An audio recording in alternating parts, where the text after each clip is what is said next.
Hello বন্ধুরা, প্রভাতিস ব্লগের নতুন একটা ভিডিওতে তোমাদের সকলকে জানাই স্বাগত। আশা করি সবাই খুব ভালো আছো, আর আমিও তোমাদের ভালোবাসায় খুব ভালো আছি।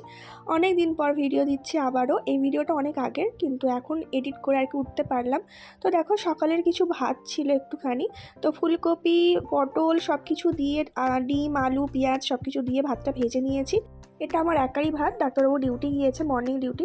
আর খেয়ে দেখো, কিছুটা মাছ ধুয়ে হলুদ মাখিয়ে রেখে দিয়েছে, আর এই চিংড়ি মাছটা এবার আমি বেছে নেব।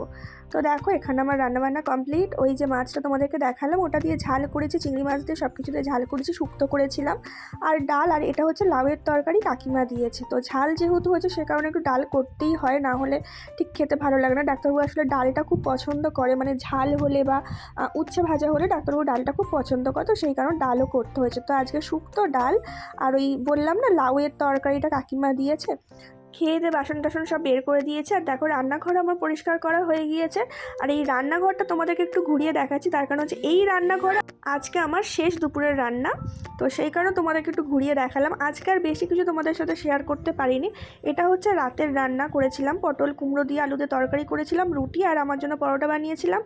আর ওই কিছুটা মাছের তরকারিও রয়ে গিয়েছিল।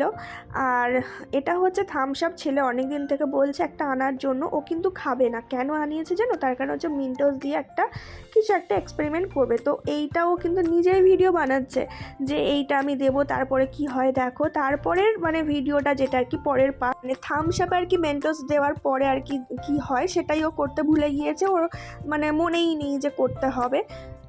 তো দেখো, এটা কিন্তু ওর এক্সপেরিমেন্ট করা হয়ে গিয়েছে। আর চারিদিকে তো মানে থামস আপ পরে মানে হাফটা তো ওভাবেই নষ্ট হয়েছে। হাফটা কেন, পুরোটাই ফেলে দিয়েছি, কারণ মেন্টোস দেওয়া আছে বলে ডাক্তারও বললো যে ওটা খেতেই হবে না কাউকে।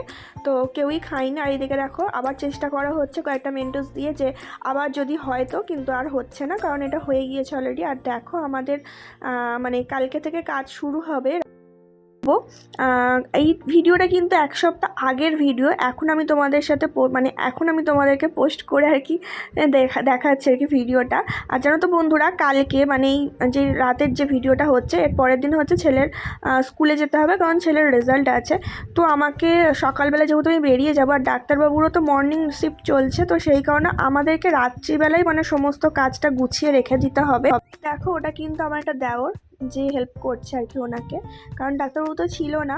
আর এখানে দেখো, কাজে আমরা নেমে পড়েছি। এখন বাজে কিন্তু রাত 11টা, আর আমাদেরকে কাজ কমপ্লিট করেই মানে ঘুমাতে হবে, না হলে মা তো সকালবেলা বাড়িতে একা থাকবে, তো এই কাজগুলো মা করতে পারবে না। এখন তো এইসব তো জায়গাতে মানে পারে না ভারী ভুড়ি, বা উনি পারবেও না, দুজনের তো দরকার হবেই। তো আমরা দুজনের কেউই বাড়িতে থাকবো না, তো সেই কারণে আমাদেরকে মানে রাতে কমপ্লিট করে আর কি ঘুমাবো, এরকম একটা ব্যাপার। আর এখানে বন্ধুরা, এই টেবিলটা মানে বের করাটা খুব চাপের হয়ে যাচ্ছিলো, আমি পারছিলাম না। আসলে কাঁচটা তো ধরা যাবে না, নিচের মানে স্টিল জায়গাটা আর কি ধরতে হবে, আর সেটা আমি পারছিলাম না। তো সেই কারণে ডাক্তারবাবু বললো যে চলো তাহলে ভলুকে ডাকো। এটা হচ্ছে আমার একটা দেওর। তো আমি বাড়িতে গেলাম, ওদের বাড়িতে গেলাম, গিয়ে আমি ডেকে আনলাম, কারণ আমি কিছুতেই বের করতে পারছিলাম না, জানো তো বন্ধুরা, এই নিচটা তো ধরতে হবে, আমি সেটা পারছিলাম না। এই হচ্ছে আমাদের রান্নাঘর, দেখো ফাঁকা হয়ে গিয়েছে, একদম ফাঁকা করে দিয়েছি। তো রান্নাঘরটা মেকওভার হবে, তো আমিও খুব এক্সাইটেড দেখার জন্য। তো আর ইঁদুরগুলো ছোটো ছোটো ছোটো করে বেড়াচ্ছে, কারণ ইঁদুরের ঘরগুলো সব ভেঙে গিয়েছে। এই যে একটা ঘর ছিল ইঁদুরের, হ্যাঁ, তারপর তো এর মধ্যে তো বাসা বেঁধেই ছিল। ফ্রিজটা কালকে সরানো হবে, আমরা দুজনে পারবো না, তাই ফ্রিজটা থাক, কালকে সব এসে সরিয়ে দেবে। তো বন্ধুরা, এই যে ভিডিওগুলো করে রাখি, এই ভিডিও করার আমার একটাই উদ্দেশ্য, সেটা হচ্ছে আমি কিন্তু আরও কয়েক বছর পরে গিয়ে দেখতে পারবো যে আমার রান্নাঘরটা এরকম ছিল। শুধু রান্নাঘর না, যে কোনো জিনিসেরই। আমার ছেলে যে বাচ্চাটা যে বড় হচ্ছে ছোট থেকে, দেখো ফোন মেমোরিতে তো সবসময় রাখা সম্ভব না, ওই জন্য ভিডিও পোস্ট করে করে রেখে দিই, যাতে আমি পরে দেখতে পাই যে হ্যাঁ, এই দিনে এই অনুষ্ঠানটা হয়েছিল, এই অনুষ্ঠানে এই আনন্দ করেছিলাম, বা এই মানে এই দিনে এই করেছি। তো সেই কারণেই শুধুমাত্র ভিডিও বানিয়ে রাখা।